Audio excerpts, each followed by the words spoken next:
16 WAPT News. And we are continuing to follow the rough and tumble morning that we've had with storms. It's raining out there right now. Heard it coming down as I was walking out.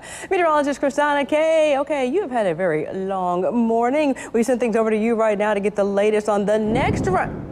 There's another one. Right on cue. The next round that we're about to get. I feel like we've always been on cue this morning. I don't know if it's coincidence or just fate or something, but man, we have really been on top of it today. All right, so I kind of wanted to bring you over to Vicksburg real quick. We have that rain-cooled air moving on in, that cooler air moving into the river counties, and so we do have fog settling on in right now over towards Vicksburg. Let's switch things over to our Lynx 1 system, and we are going to start to see things rock and roll over here within the next hour or so down towards the Pine Belt and down in far south Mississippi. We've also started to see some of those thunderstorm activities pick on up over from the Hinds County region down towards Fayette and along towards Natchez. This is that time frame right now where we're starting to see that tail edge try to lift. So that's one of the reasons why we're now starting to see some stronger thunderstorms move into the metro. So we have a lot of thunderstorm activity going on right now in Jackson from Raymond to Clinton. That's going to continue to lift towards the north. So let's stop this real quick and we'll put a little bit of a track. I think this is heading more so a north-northeast. Some of these stronger storms, I just want to put a little bit of a track so people understand where this is going.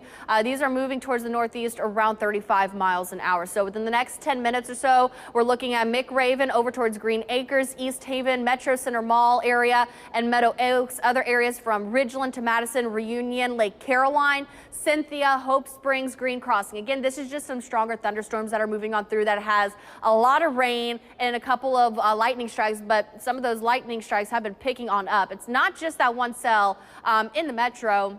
We've been seeing a couple of storms starting to provide a lot of lightning now just west of Roxy over into Jefferson County. This is one storm that I think is more so of a hailer. It's no severe thunderstorm warning at this time, but I do think it is possible we could be seeing some hail aloft with this. I don't know if we're seeing actual hail falling onto the ground. Yep, it is picking up a little bit over towards McNair, so it definitely could be a little bit of a hailer, meaning it has some hail falling to the ground and making its way to the ground. So some small hail possible within some of those thunderstorms that's over towards Jefferson County over into Jefferson, McNair, and Elmo. Now let me zoom on out and give you the big picture of what all's going on real quick. So the setup that we're expected to have over the next couple of hours is going to be from Brookhaven up into that southeastern edge of Simpson County from McGee, Magnolia, and eastward. We're starting to see these discrete thunderstorms pop on up. The good news is with this is a lot of these thunderstorms are actually back off towards Louisiana and along the river where we continue to see that rain-cooled air and against a lot of lightning at this time.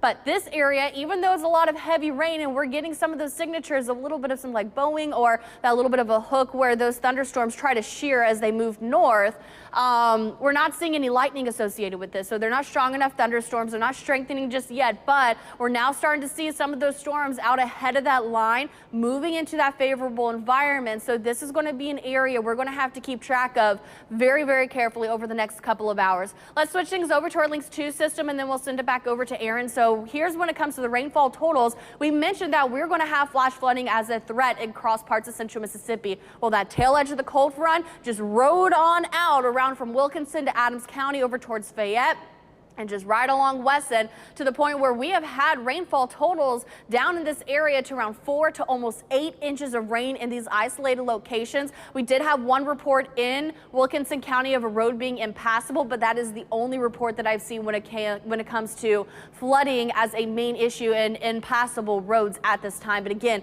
just heavy rain going one cell back behind another, back behind another. So we have several inches of rain being recorded over such a short period of time. What we can expect as we go into the later part of the morning and this afternoon, that severe threat tailored more so down towards Raleigh, McGee, over towards the eastern part of Lincoln County, Macomb, over into Walthall County and into the Pine Belt. That's going to be the greatest chance. But again, right along that edge of the boundary and south and east, all having a pretty decent chance of seeing some stronger thunderstorms that will be moving on in later on this morning as we go into the lunchtime hour and into this afternoon. Putting our updraft rotation on here, there. Again, this doesn't technically show that we will have those tornadic activity, but it is very possible, like what we've seen overnight and early this morning. This is indicating that some of those thunderstorms that we're going to see as we head into the afternoon hours and as they get closer to the Meridian Market and down towards Hattiesburg and along I-59, that they will be capable of producing some areas of rotation as well. So again, this is going to be that area of main concern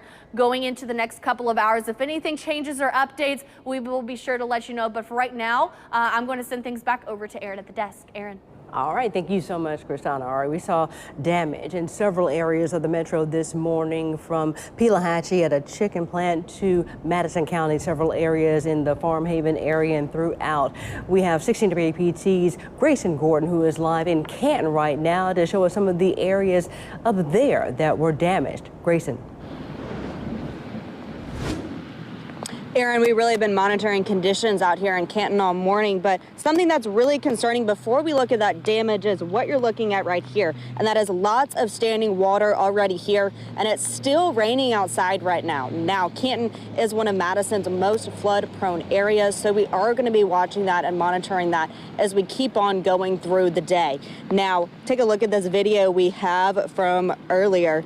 We were over at the Rocks American Legion post. Heavy winds swept through the area, tearing through and damaging homes where veterans are living. And over on Allenwood Drive, a massive tree blocking the road, power lines dangling. Madison County emergency response teams definitely keeping their hands full today as they go through making sure that everybody is safe out here. Now we will continue to monitor what's going on here as we continue to see rain and continue to see these flooding over here. Reporting live in Canton, Grayson Gordon, 16 WAPT News. All right, thank you so much, Grayson, and thank you all for watching. And we will continue to monitor these conditions outside and bring you updates throughout the morning. Now back to your regularly scheduled programming.